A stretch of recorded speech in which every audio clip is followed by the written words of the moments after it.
board. That is so true. Huh? See, I made it funny that. Look at the flaws of this robot and improve upon this robot. That's right. We know you guys are going to build better robots than we are. Yes, I see a question. Yes.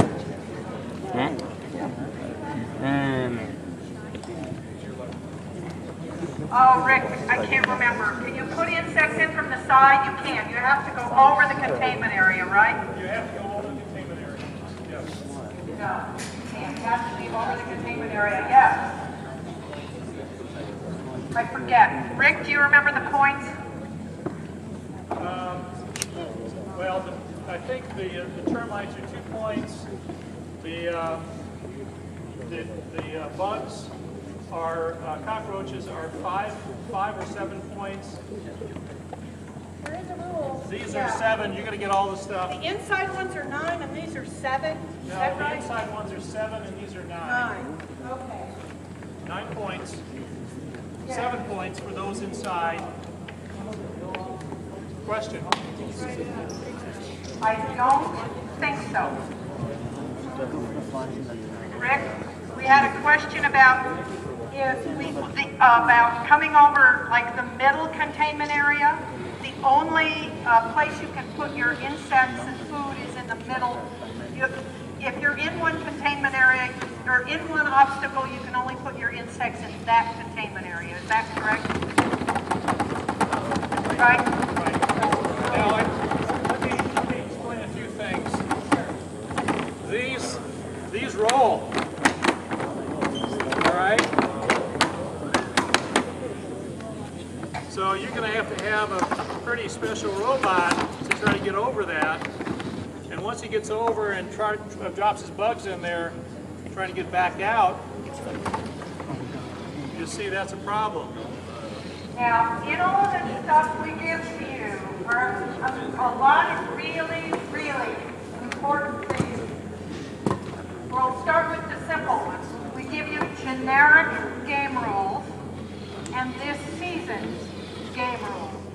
We give you generic kit notes.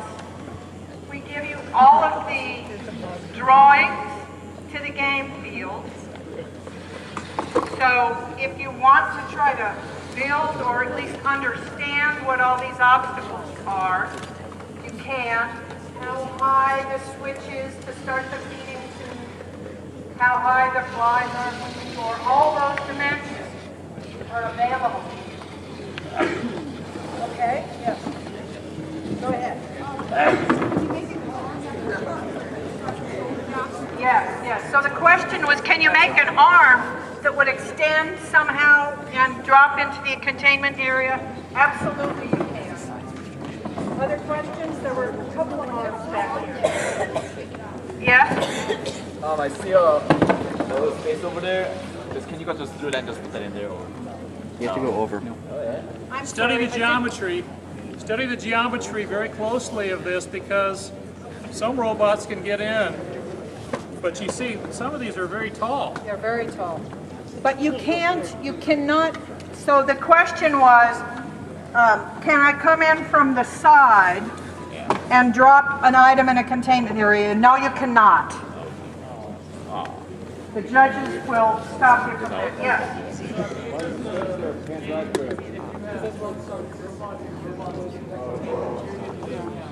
No, only the ones that have been actually dropped into the containment area count. Oh, yes. Thank you. Oh, sorry about that. Man, I know. Did it again. It's awful. Sorry. So the question was, what was the question? Oh, do the insects and food count if they're on the robot? They don't. They only count if they're in the containment area. There's no counting against you like there was last year. It's all the points are positive points. There's no using Six Sigma multiplier thing. Yes? So the robot has to drop the bug itself. So if there was a bug stuck on the Velcro, you have to have a way to, not the Velcro, the duct tape, you have to have a way to get it off the duct tape. Well, here's our solution is you have a wiper here. And you see I had to put a piece of tape over here because otherwise the wiper gets stuck to the duct tape. Now, this is just, you can copy this robot, but we're hoping you do better than this. Oh, I'm sure they could do better. No, I'm sorry, Eddie. Now, one thing I would say about this robot is that it has to fit within a 24-inch by 24-inch by 24-inch cube. And in fact, you've got a cube over there. That's the box right over there. Every robot that comes on in, we're going to put in that box over there. It's got to fit in that box. Right. At mall day, one of the first things that happens is your robot has a compliance check. All the way up. It's a cube.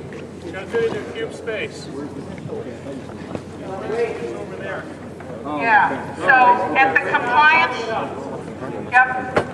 There you go. There's your cube. That's 24 by 24 by 24. The robot. It is up to the string. I'm ready to start the game. It has to fit in there. It can't weigh more than 24 pounds. And so on. There's a whole bunch of description about what you can and can't do about your robot, its requirements in the game rules. Yes. Yeah, I'm trying to remember. This is 1, 3, and 5.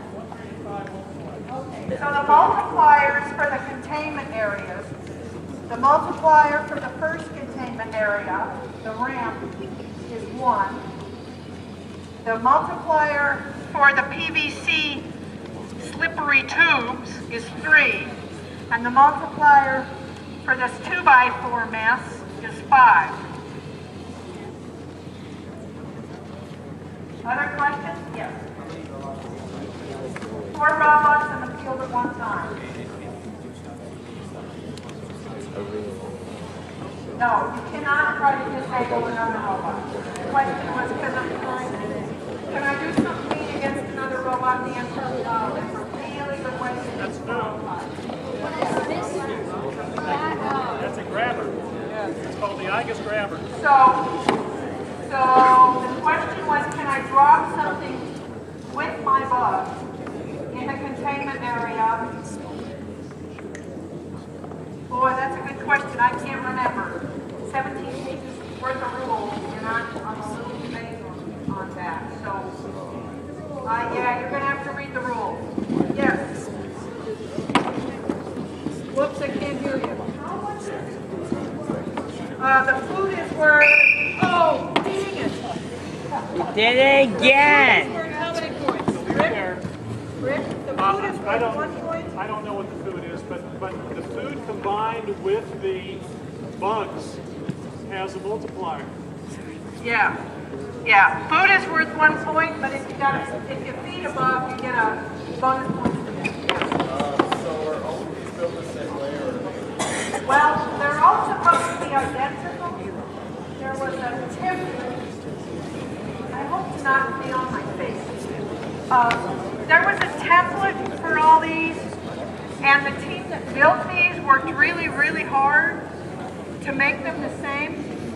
But, you know, it was tricky. So they may not be exactly identical. They're sure supposed to be. Yes.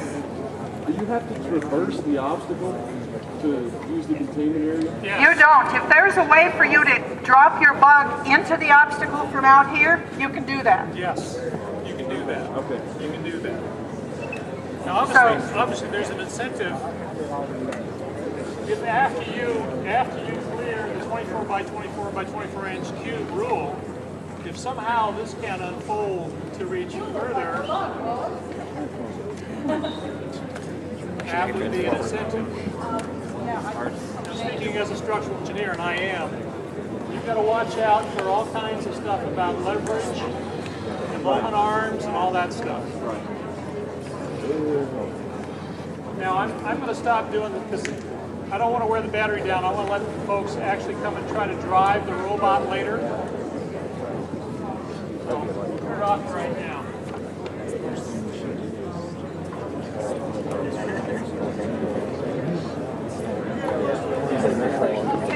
Yes.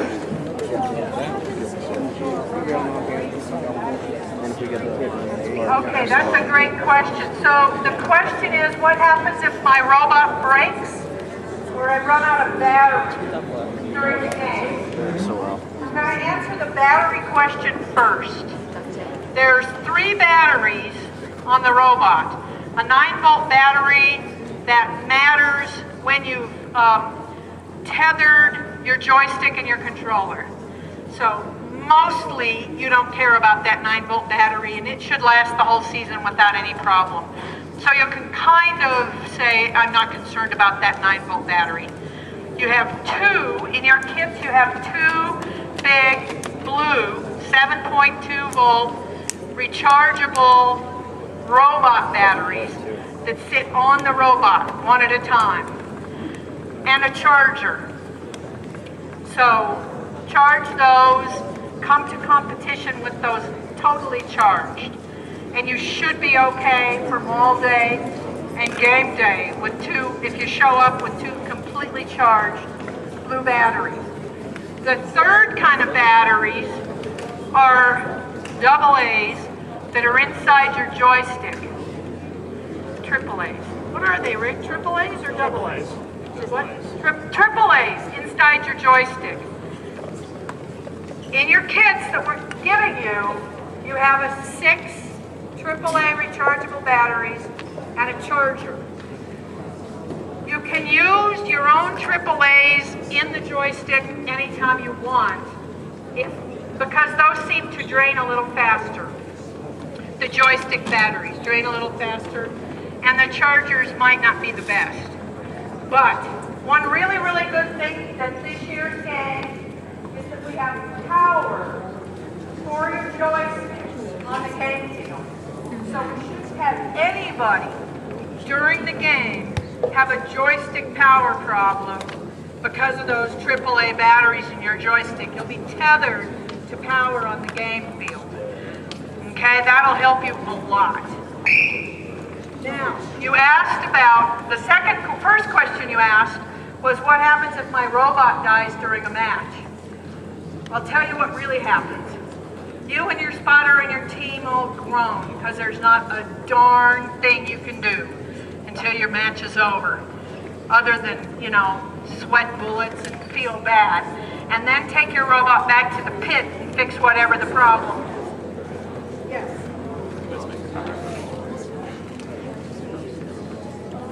I'm sorry.